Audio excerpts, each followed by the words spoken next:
नमस्कार मित्रांनो, माझ्या या कथेवर तुमचे प्रेम आणि पाठिंबा खूप महत्त्वाचा आहे. कथा आवडली तर कृपया लाईक करा, शेअर करा, सबस्क्राईब करा आणि एक कमेंट नक्की करा. तुमच्या एका छोट्याशा कमेंटमुळे मला नवीन कथा लिहिण्याची प्रेरणा मिळते आणि अजून चांगली कथा लिहिण्याची ताकद मिळते. आणि तुम्ही माझी ही कथा कोणत्या शहरातून, गावातून ऐकता ते कमेंटमध्ये नक्की लिहा. भाग 8. शशांकने रोहिणीच्या घराचा पूर्ण पत्ता शोधून काढला. नंतर शशांक आणि दीप रोहिणीच्या घराजवळ पोहोचले.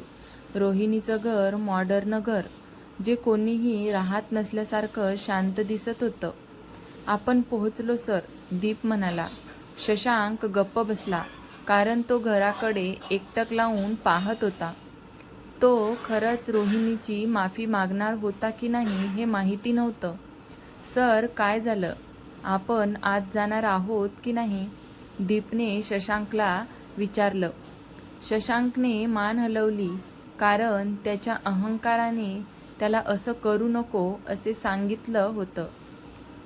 रोहिणी त्याच्याकडून माफी मागण्यास पात्र नाही, हे शशांकच्या मनात आलं. आपण परत जात आहोत. घराचा दरवाजा उघडा पाहून शशांक काही बोलला नाही. आतून एक छोटी मुलगी धावत बाहेर आली आणि तिच्या मागे एक तरुण मुलगीही बाहेर आली. ती मुलगी शशांकने आपली दृष्टी तीक्ष्ण करून त्या लहान मुलीकडे पाहिलं, कारण त्याला लांबून काही स्पष्ट दिसत नव्हतं. ती मिस रोहिणीची मुलगी आहे असे दिसत आहे, दीप त्याच्या बॉसला म्हणाला. रोहिणीची मुलगी ही शशांक आता हसत असलेल्या चिमुरडीकडे एकटक पाहत होता. किती क्यूट आहे, त्याने हसत हसत नकळत तिची प्रशंसा केली. आपल्या बॉसला हसताना पाहून दीप गोंधळून गेला. जेव्हा त्याने त्या माणसाला लहान मुलीची स्तुती करताना ऐकलं, त्याला तर लहान मुले आवडत नव्हती हे लक्षात घेऊन त्याने कधीही कोणत्या लहान मुलाकडं पाहिलंही नाही. हे त्याला आठवलं. खरं तर लहान मुलाबद्दल त्याच्या नापसंतीमुळे आजपर्यंत त्याला शारदा मॅडमबरोबर एकही मूल नव्हतं. सर, कुठे चालला आहात? शशांकने कारचा दरवाजा उघडताच त्याने विचारलं. शशांकने त्याच्या पर्सनल असिस्टंटच्या प्रश्नाकडे लक्ष दिलं नाही. त्या चिमुरडीचा चेहरा अधिक स्पष्टपणे पाहण्यासाठी तो कळत नकळत रोहिणीच्या घराकडे चालत राहिला. त्याला फक्त त्या मुलीला जवळून पाहायचं होतं, म्हणून तो तिकडे चालला होता. गेटसमोर उभ्या असलेल्या एका अनोळखी व्यक्तीची उपस्थिती लक्षात आलेल्या आशाने त्यांच्याकडे संशयास्पद नजरेनं पाहिलं. सॉरी सर, तुम्ही कोणाला शोधताय? ती त्या माणसाला ओळखते का हे आठवत असताना तिने नम्रपणे विचारलं, कारण आशाला असं वाटलं की तिने तो माणूस आधी पाहिला आहे. पण कुठे पाहिला हे आशा विसरली होती. ती रोहिणीची मुलगी आहे का? शशांकने चिमुरडीवरून नजर न हटवता विचारलं. आता त्याला त्या लहान मुलीचा चेहरा स्पष्ट दिसत होता. गोलाकार डोळे, लांब लांब पापण्या आणि लहान ओठ असलेली ती अतिशय सुंदर मुलगी 3 किंवा 4 वर्षाच्या असणाऱ्या मुलीसारखी दिसत होती.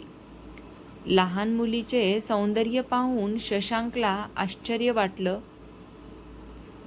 कारण रोहिणीसुद्धा एक प्रसिद्ध मॉडेल होती. तिचे सौंदर्य त्याने पाहिले होते. ती सुंदरच नव्हती तर तिला 2 डिंपलही होते हे पाहून तर तो थक्क झाला. सर, तुम्ही माझ्या प्रश्नाचे उत्तर दिलं नाही. आशा संशयास्पद नजरेने म्हणाली, कारण तो माणूस खूप वेळापासून रावीकडेच पाहत होता. आम्हाला मिस रोहिणीला भेटायचं आहे. शशांक येत तोवर दीपने प्रश्नाचं उत्तर दिलं. त्या घरी आहेत का? तुम्ही कोण आहात? रोहिणीला भेटायची काय गरज आहे? आशाने अजून चौकशी करत विचारले. अरे हो, मी माझी ओळख करून द्यायला विसरलो. माझे नाव दीप आहे आणि आम्ही रोहिणीचे कलिग आहोत. शशांक व्यत्यय आणत बोलला. सुरुवातीपासूनच सावध असलेल्या आशाने लगेचच तिच्या ओठांनी ओ अक्षर बनून स्मितहास्य केलं. जेव्हा तिला आठवलं की तिच्यासमोर असलेली जैन माणसे ती रोहिणीच्या कामाच्या ठिकाणी पाहिलेली 2 माणसे होती. तुम्ही दोघे रोहिणीचे कलिग आहात की नाही हे मला माहीत नव्हतं. प्लीज आत जा. रावीबरोबर जवळ येतच आशाने गेट उघडलं. हे कोण आहेत?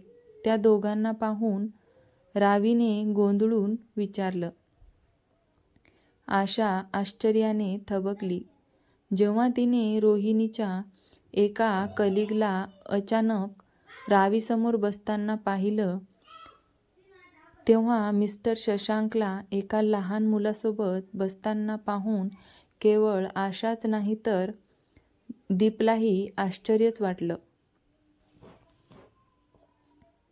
आम्ही तुझ्या मम्माचे चांगले मित्र आहोत. मम्मा घरी आहे का? शशांकने हसत विचारले. पण जेव्हा त्याने त्या सुंदर आणि मोहक लहान चेहऱ्याकडे बारकाईने पाहिले, तेव्हा त्या जबरदस्तीच्या स्मितची जागा रुंद हास्याने घेतली होती. आताही त्याच्या मनात एक विचित्र भावना जाणवत होती, कारण रोहिणीच्या मुलाकडे पाहून त्याच्या हृदयात काहीतरी उबदार जाणू लागलं होतं. मम्मी घरी आहे का? शशांकने रावीला विचारलं. मम्मी घरी आहे, रावीने लाजाळूपणे हसत उत्तर दिलं. शशांकच्या ओठावरचे हसू रुंद झालं आणि नकळत त्याने तिच्या चेहऱ्याला स्पर्श केला. मला तिचा चेहरा ओळखीचा का वाटत आहे? शशांकने विचार केला. तो रोहिणीच्या मुलीचा चेहरा चोळत राहिला. रावी, आत चल. जाऊन मम्माला घेऊन येऊ. आणि तुम्ही दोघे इथंच थांबू शकता का? आशाने शशांकच्या विचारामध्ये व्यत्यय आणलं. रावी हात खेचत तिला आत घेऊन जाऊ लागली. शशांक अजूनही बसलेलाच होता. त्याने नुकताच रावी नावाच्या लहान मुलीकडे शांतपणे पाहिलं. सर, काय झाले? दीपने विचारलं. शशांकने उठून मान हलवली. मला ती मुलगी ओळखीची वाटली. तिचा चेहरा अगदी ओळखीचा वाटला. अगदी तुमच्यासारखाच, पण फिमेल व्हर्जन. तुम्ही बघितलं तर ती तुमच्यासारखी दिसते. रोहिणी मॅडम नक्कीच लहान असताना अशा दिसत असतील. दीपने व्यत्यय आणत सांगितलं. काय बोलतोयस? रोहिणीच्या मुलीची तुलना त्याच्या चेहऱ्याशी केली हे पाहून शशांक गुरगुरला. मी खरं बोलतोय. ज्यांना माहीत नाही त्यांना कदाचित रोहिणीची मुलगी तुमची मुलगी आहे असं वाटेल. शिवाय तिचे डिंपल सुद्धा. आपण घरी जाऊया. शशांक चिडून गाडीकडे निघून गेला. रोहिणीसारख्या विचित्र बाईच्या पोटी जन्मलेलं लहान मूल त्याच्यासारखं दिसतं हे ऐकून तो खूप चिडला होता. पण सर, मिस रोहिणीचं काय? मी म्हणालो घरी चल. शशांक चालत राहिला आणि गाडीत बसला. जास्त बोलू नकोस. पटकन गाडी स्टार्ट कर. आपला बॉस रागवला आहे. हे ओळखून दीप ताबडतोब आपल्या गाडीत बसला. आणि तिथून निघून जाऊ लागला. सॉरी सर, मला असं म्हणायचं नव्हतं. रोहिणीच्या मुलीचा चेहरा पाहून माझ्या मनात जे आलं तेच मी तुम्हाला सांगितलं. दीप प्रामाणिकपणे म्हणाला. त्याचा त्याच्या बॉसचा अपमान करायचा नव्हता. त्याच्या बॉसचा अपमान करण्याचा त्याचा उद्देश नव्हता. फक्त एवढंच की जेव्हा त्याने रावीच्या चेहऱ्याकडे लक्षपूर्वक पाहिलं तेव्हा त्याला रावीचा चेहरा मिस्टर शशांकसारखा दिसला. त्याला कुठे असं वाटलं की कदाचित रावी त्याच्या बॉसची मुलगी असू शकते. जेव्हा दीपला काही वर्षापूर्वीची एक घटना आठवली जिथे त्यांच्या बॉसने रोहिणीबरोबर एक रात्र घालवली होती. मला आता असा मूर्खपणा ऐकायचा नाही. खास करून त्या मूर्खबाईच्या मुलीला. आणि सारखी बोलणं आणि रोहिणीची तिच्याबरोबर कंपेअरिंग करू नकोस. मुठी घट्ट करत शशांक म्हणाला. कारण प्रामाणिकपणे दीपने जे बोलले ते तोंडाने जरी टाळलं तरी मनाने टाळलं नाही. कारण त्यालाही वाटलं की रोहिणीची मुलगी त्याच्यासारखीच आहे. Okay sir. दोघेही आपापल्या मनात विचार करत गप्प बसले होते. दुसरीकडे आपल्या घरी कोण कलीग आले आहेत हे पाहण्यासाठी रोहिणी बाहेर आली. पण तिथे कोणीच न दिसल्याने ती गोंधळली. आशा, तू म्हणालीस कोणीतरी आलं आहे, पण बाहेर तर कोणीच नाही. गेट बंद करून घरात परतलेल्या रोहिणीने विचारले. कोणी नाही असं कसं? आशाने गोंधळून घराबाहेर गेली. आणि रोहिणीने जे सांगितलं ते खरं होतं. कारण तिला ते 2 अनोळखी पुरुष तिथं सापडले नाहीत.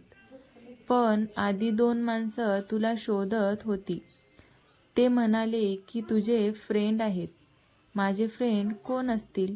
ते रोहिणी कुरकुरली आणि म्हणाली. स्वतःशीच कुरकुरली. जेव्हापासून शशांक रोहिणीच्या लहान मुलीला भेटून आला होता तेव्हापासून कोणत्या ना कोणत्या कारणाने त्याचं मन त्या चिमुरडीकडेच जात होतं. शशांक कामावरही लक्ष केंद्रित करू शकत नव्हता.